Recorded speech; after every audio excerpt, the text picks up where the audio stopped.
今仔日早起，咱先继续赶紧来关心风台消息。风台丹那市昨昏伫咧家己布地登陆，创下120年来头一个为家己登陆的风台。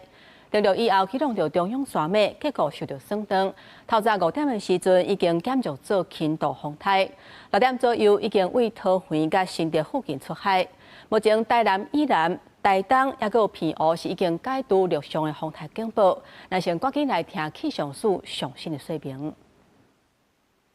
西北太平洋上第4号台风丹纳斯，昨天深夜11点40从嘉义布袋登陆，在今天清晨6点左右从桃园新竹交界出海。它进入陆地以后，受到陆地迅速的破坏，所以它强度在清晨5点的时候已经变成轻度台风，而且到目前为止，台风强度还在持续的减弱。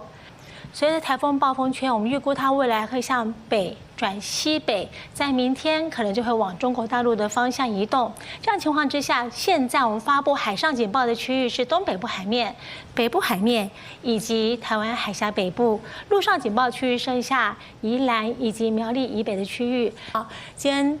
早上8点到晚上8点这段时间，宜花东的雨缓和下来了，但是西半部地区，尤其我们刚说的西北部的地区，以及中南部的山区，还是有大雨势出现的可能。而今天晚上以后的雨，真的渐渐就小很多了，甚至在今天下午以后，中南部的雨、平地的雨也会慢慢减缓。到今天晚上到明天，我们就开始受到低压带影响，到时候在中南部的山区，还是会有一些比较明显的降雨。